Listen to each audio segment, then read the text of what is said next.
Lumayan kan villa gratis? Hehehe. Rimba bilang begitu. Liburnya lama pula. Sedap bener.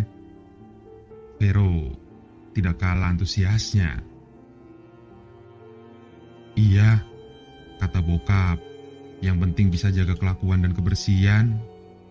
Soalnya tidak ada yang bantu-bantu. Jadi kita benar-benar sendirian, ucap Desi. Percakapan menyenangkan itu terjadi di dalam kampus, tempat kami semua berkuliah. Oh iya, aku Bara, mahasiswa angkatan 2016, salah satu universitas di Jakarta. Bersama dengan 4 teman segeng, di pertengahan 2018, kami berencana untuk mengisi liburan dengan menginap di villa yang letaknya di kawasan Puncak Bogor. Bukan tanpa alasan, kami mencetuskan ide itu. Semua karena orang tua Desi baru saja membeli villa di Puncak. Desi dan keluarganya juga baru sekali menginap di sana sebelumnya. Jadilah, kami merasa sangat beruntung karena sudah jadi teman dekat Desi. Jadi bisa menggunakan villa miliknya untuk liburan. Jadi berangkat kapan kita? Dari hari Rabu aja yuk. Minggunya kita balik ke Jakarta. Gimana Des? Oke nggak? Bebas. Villanya nggak ada yang make kok. Desi menjawab pertanyaan Rimba sambil terus memperhatikan layar ponselnya. Oh iya, nggak usah banyak orang lah. Kita-kita aja. Ribet kalau terlalu rame, lanjut Desi berucap. Iyalah, kita berlima aja. Biar bisa satu mobil aja kan? Jawabku. Ya sudah, singkat cerita, kami akhirnya memutuskan untuk menghabiskan sebagian libur kuliah dengan menginap di Villa Puncak Bogor. Rencananya hampir selama 1 minggu, kami akan tinggal di sana. Hari yang dinanti-nanti akhirnya tiba. Aku, Desi, Rimba, Vero, dan Farah berangkat dari rumah Desi di kawasan Kebayoran menuju Puncak. Liburan pun dimulai.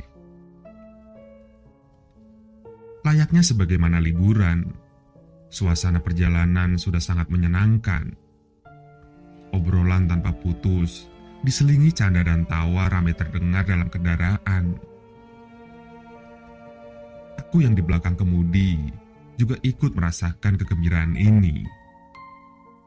Intinya, kami semua gembira. Iyalah, karena memang acaranya liburan kan?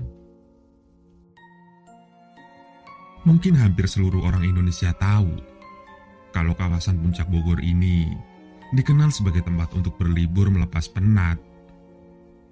Tempat mendapatkan udara segar pegunungan, khususnya untuk yang tinggal dan bekerja di Jakarta dan sekitarnya. Di Puncak, dengan udaranya yang sejuk, banyak berdiri villa-villa dengan berbagai ukuran. Kebanyakan memang disewakan untuk wisatawan. Disewakan untuk apa? Yaitu tadi, berlibur melepas penat, menghirup udara segar pegunungan, melarikan diri dari sesak hiruk-pikuk kota Jakarta. Daerah mana sih villanya, Des?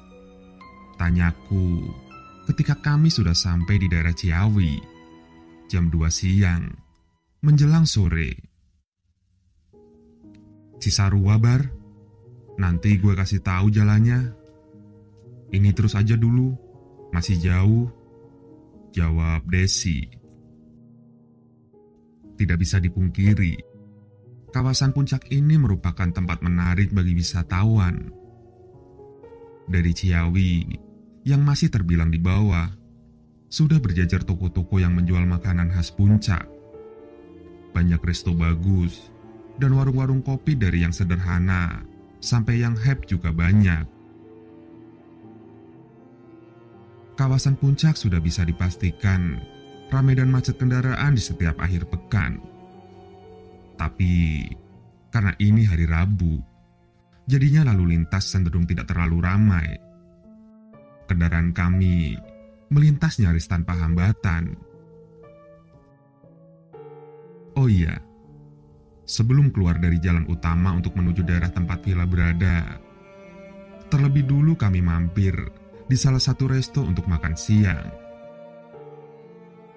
Tidak lama kami menghabiskan waktu di resto ini. Sekitar setengah jam kemudian melanjutkan perjalanan lagi. Seperti yang Desi bilang, villa yang kami tuju ini letaknya di daerah Cisarua. Desi juga bilang, letak pastinya villa bisa dibilang letaknya di dekat kaki Gunung Pangrango. Jadi sudah cukup jauh dari jalan utama Puncak. Dan benar, aku yang bertugas sebagai supir merasakan kalau jalan yang harus ditempuh menuju villa cukup jauh. Tapi walaupun begitu, perjalanannya sangat menyenangkan. Suasananya asik dengan udara yang semakin lama semakin sejuk.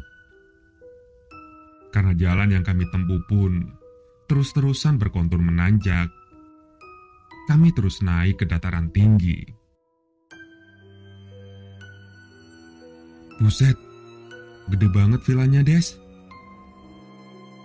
Itu ucapan pertama yang keluar dari mulut Vero ketika kami sudah sampai di depan villa yang berpagar dan punya gerbang tinggi. Benar yang Vero bilang, villanya sudah kelihatan besar, walaupun kami melihatnya masih dari luar.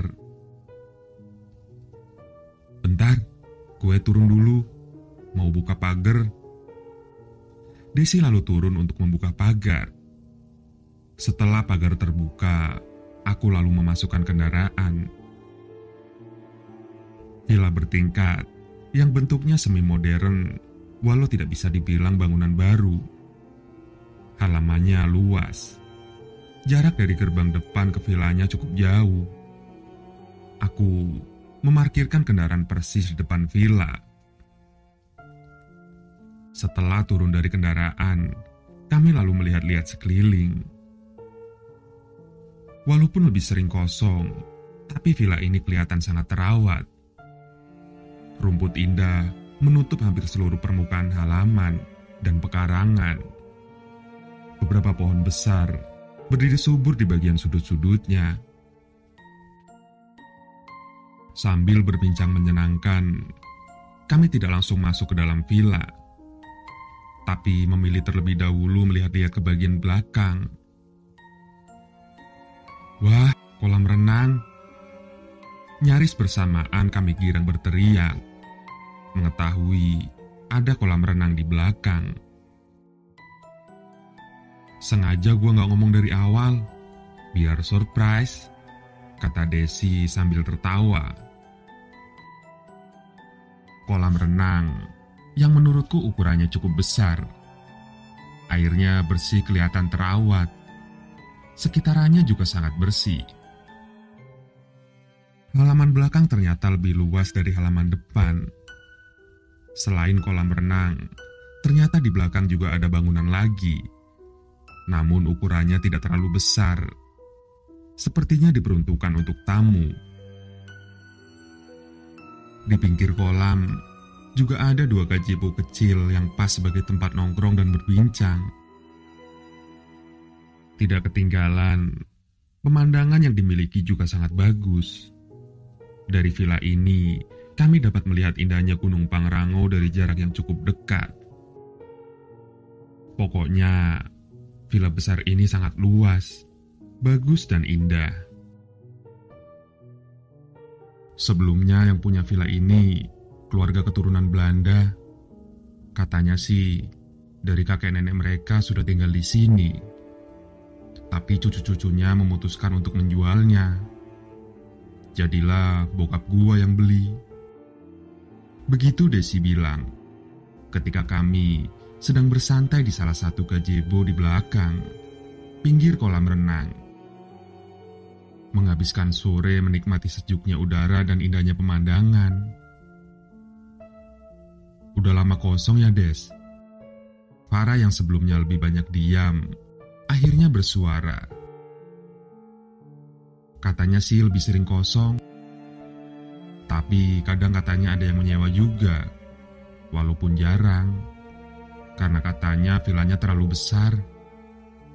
Gitu sih kalau kata Pak Rustam, penjaga villa ini. Begitu Desi bilang. Terus Pak Rustamnya kemana? Tanyaku. Dia lagi ada keperluan, baru bisa datang nanti hari Sabtu. Jawab Desi. Kami semua tiba-tiba kompak bengong mendengarkan cerita Desi. Tenang aja, gak ada hantu kok di sini. Gue tahu apa yang sedang kalian pikirkan, kata Desi dengan ketawanya yang khas membuyarkan lamunan kami. Iya sih, apa yang Desi bilang memang benar.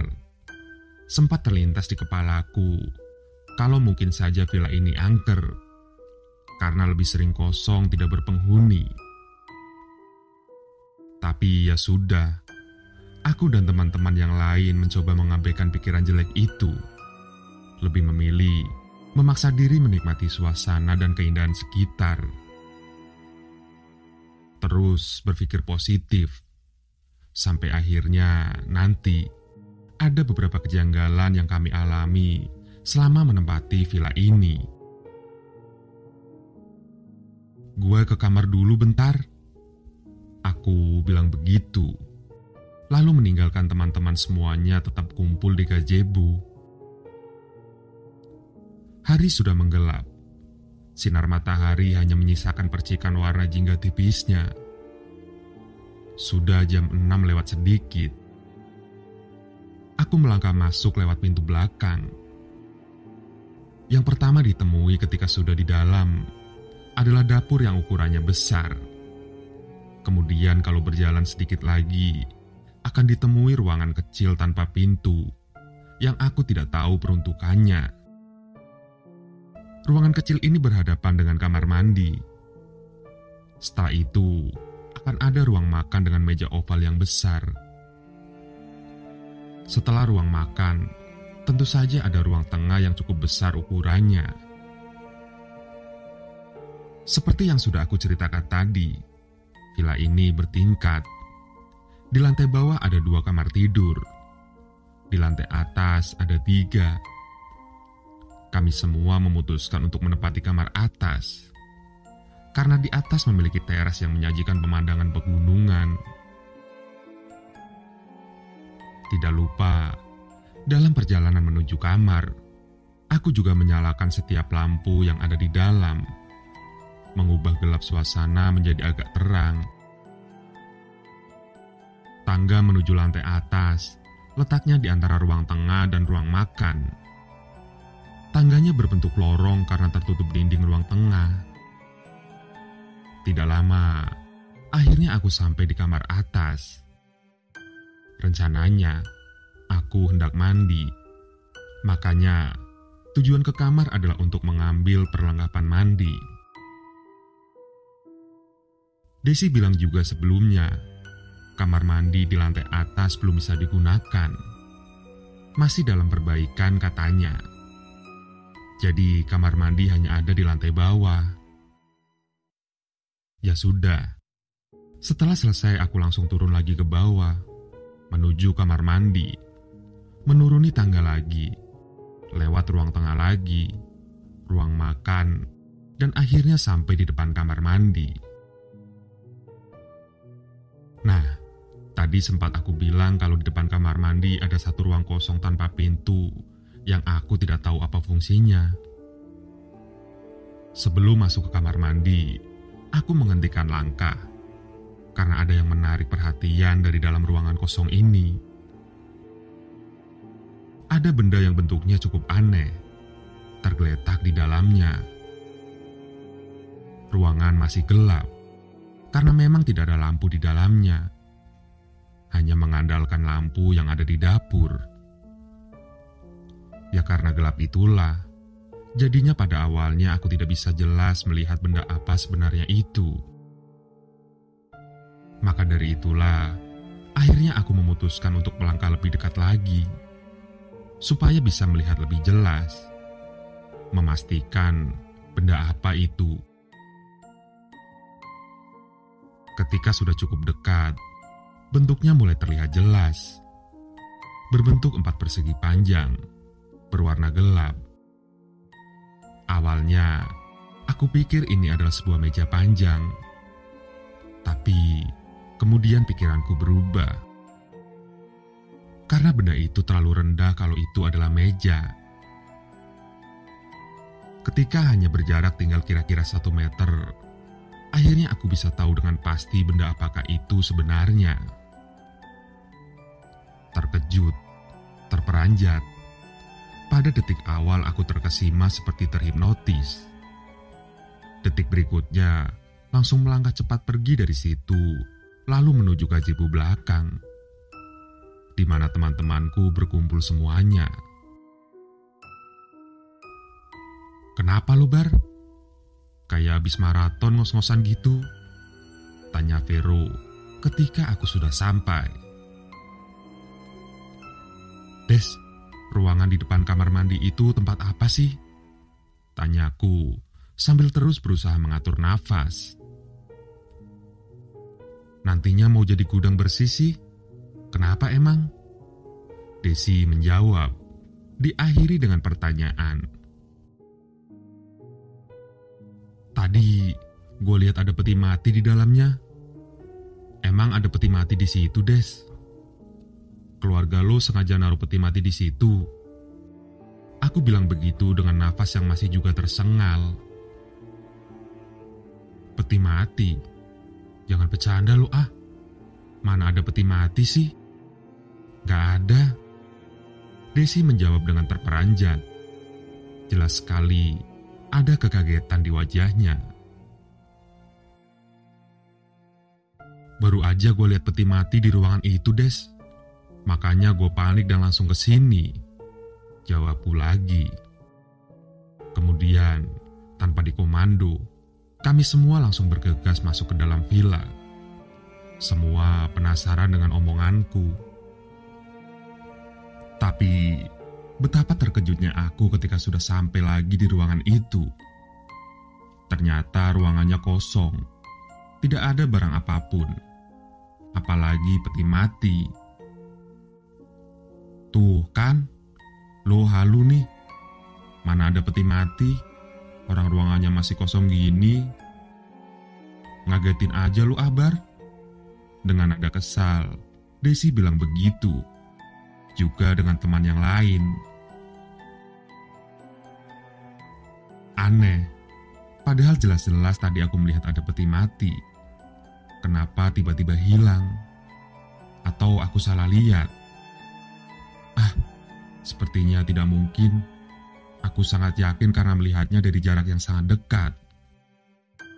Lalu kemana perginya peti mati itu? Sejak kejadian peti mati itu, pikiranku jadi tidak tenang. Tentu saja, hal ini membuat aku menjadi memikirkan hal-hal aneh. "Tidak, Bara. Gue yakin lu salah lihat. Emang ruangannya juga gelap kan? Udahlah, jangan dipikirin." Rimba lagi-lagi menegurku. Mungkin karena melihat aku masih melamun. Ya sudah. Setelahnya aku berusaha untuk meyakinkan diri kalau aku benar salah lihat. Berusaha untuk melupakan juga. Singkatnya, malam itu kami habiskan dengan bercengkrama di pinggir kolam renang hingga larut. Sekitar jam 1 lewat tengah malam, kami baru masuk ke dalam dan beristirahat. Malam itu, kami lalui tanpa kendala. Sama sekali tidak ada kejadian yang mengganggu. Tidur pun terbilang nyenyak.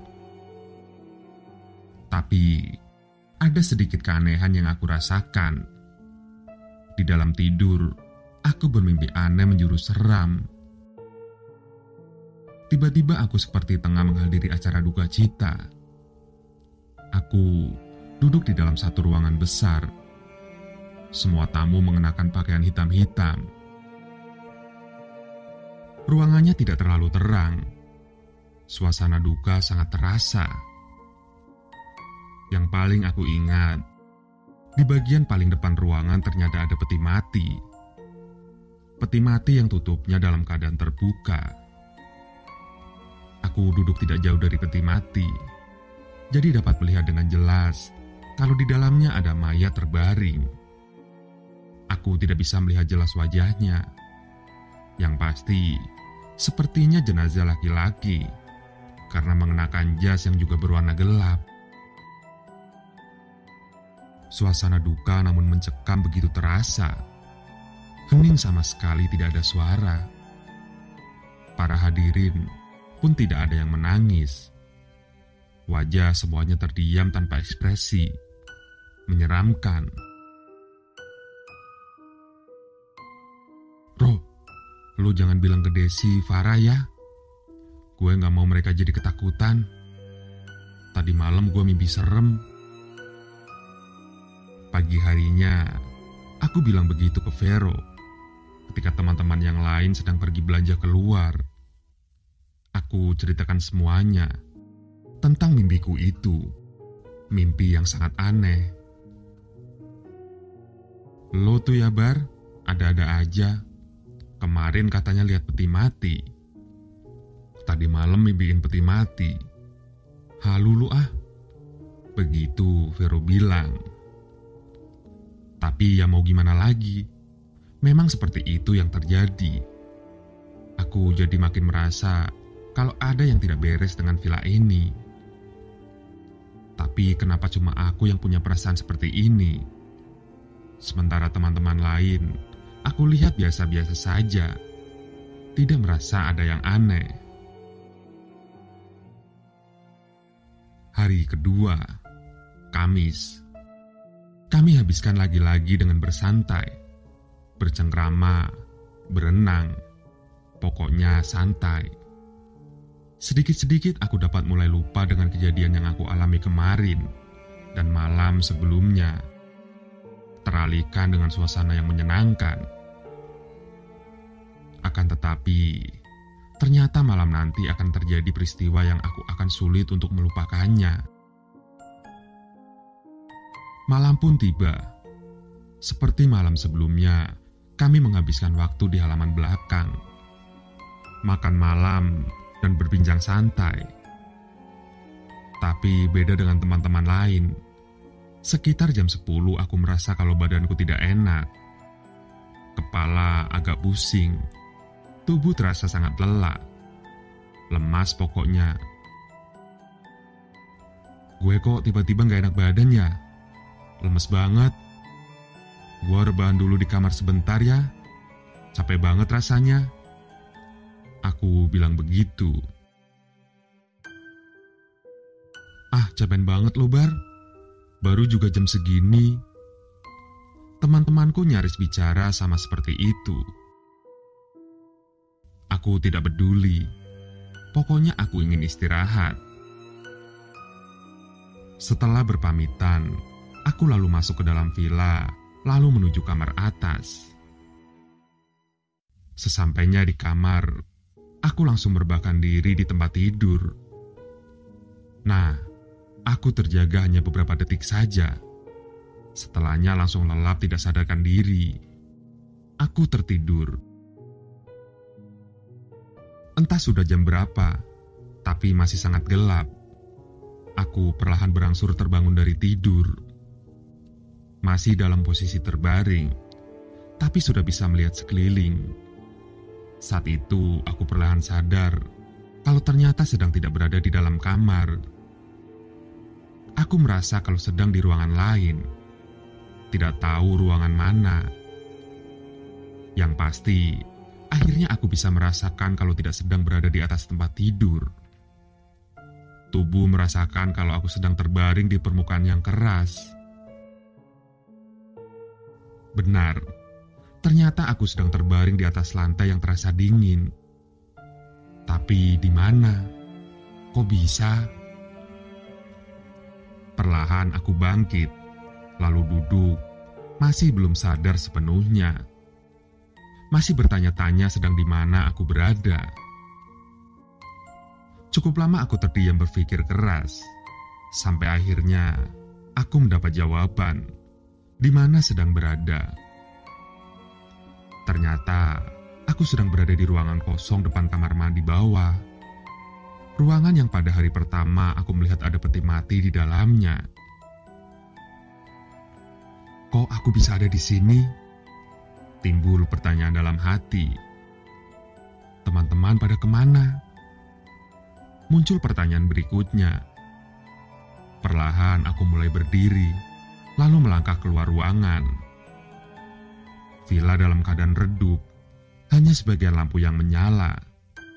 Namun begitu, aku masih bisa melihat cukup jelas sehingga bisa melangkah dengan pasti. Yang pertama ingin aku tuju adalah kamar atas, karena aku pikir teman-temanku ada di situ semua. Untuk menuju tangga ke lantai atas, tentu saja aku harus menuju ruang tengah juga, karena disitulah letak tangga berada. Tapi, begitu sampai di ruang tengah, langkahku berhenti. Pada detik ini, aku tersadar kalau ternyata tidak sedang sendirian. Di ruang tengah aku melihat pemandangan aneh dan menyeramkan. Di redupnya ruangan, ternyata di situ ada banyak orang. Kira-kira belasan. Semua orang duduk berbaris di kursinya masing-masing. Semuanya berpakaian hitam. Ada beberapa anak kecil juga yang duduk di barisan depan. Aku masih berdiri terbengong-bengong, tidak paham apa yang sedang terjadi. Coba menerka-nerka, siapakah sebenarnya orang-orang yang sedang ada di hadapanku ini? Tapi, beberapa detik berikutnya aku baru sadar. Akhirnya aku bisa mengenali kegiatan ini. Ternyata, di hadapanku ini adalah persis dengan pemandangan yang ada di dalam mimpi pada malam sebelumnya. Apalagi setelah aku menoleh ke sebelah kanan. Persis di sebelah kananku berdiri, ternyata ada peti mati. Peti mati yang tutupnya dalam keadaan terbuka. Yang lebih ngeri lagi, dengan jelas aku dapat melihat ada jenazah yang sedang terbaring di dalamnya. Karena jarak kami sangat dekat. Ternyata, di ruang tengah sedang ada kegiatan acara duka cita, persis seperti yang aku mimpikan sebelumnya. Aku semakin ketakutan karena melihat para hadirin yang sedang duduk wajahnya pucat pasi tanpa ekspresi. Sangat menyeramkan. Seperti tersadar, aku lalu memaksa diri melangkah mundur, menjauh. Ketika akhirnya melihat dari arah belakang ada sosok sedang bergerak berjalan menuju peti mati ini. Yang membuat aku panik, ternyata sosok ini bergeraknya melayang, pelan, mengerikan. Aku terus melangkah mundur menuju pintu belakang. Sesampainya di pintu belakang, aku langsung membukanya lalu lari keluar. Merogoh saku celana. Ternyata ponselku masih ada. Kemudian aku mencoba menghubungi teman-temanku. Bar, lo di mana sih? Gila lo ya. Kami cari lo sampai ke jalan nih. Di ujung telepon, Desi bilang begitu. Gua masih di villa. Buruan lo jemput gua ke sini, jawabku. Aku lalu lari mengelilingi villa menuju gerbang depan. Tidak lama kemudian, teman-temanku datang. Kemudian aku mengajak mereka untuk jangan kembali ke villa. Ternyata masih jam 1 lewat tengah malam. Akhirnya kami berhenti di salah satu warung kopi. untuk berbincang. Kemudian aku ceritakan semua yang baru saja terjadi. Tapi menurut teman-temanku, setelah pamit untuk tidur duluan, aku malah menghilang. Tidak ada di dalam villa. Teman-teman sudah mencari ke setiap sudut villa, tapi mereka tidak menemukan aku. Aku menghilang. Makanya mereka lalu berkendara keluar villa. Mereka pikir aku sedang keluar sendirian. Padahal sebenarnya aku masih ada di dalam villa. Tapi kenapa mereka tidak bisa menemukanku?